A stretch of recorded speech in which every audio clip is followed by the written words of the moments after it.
คีงามความพันด้วยปักขีที่จุเด่นยิ่งการศึกษา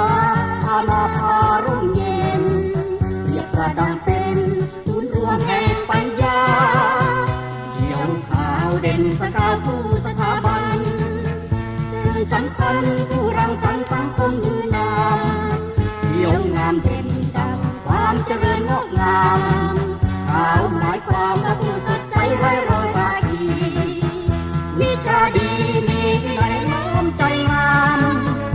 ยึดถือตามทันวันยิ่งมั่นเต็มที่เรารักมันสถาบันยิ่งกว่าชีวิตสร้างความสุขสีให้กับแทบพี่ได้เกิดฉันเดินอย่างประชาสามัคคีหนึ่งเดียวแดนนี้รัศมีดังทุกงาน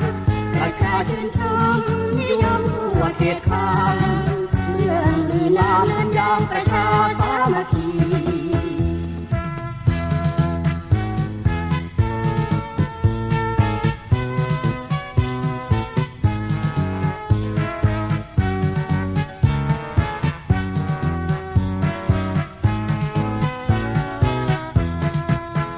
วิชาดีมีที่ไหนน้ำใจงาม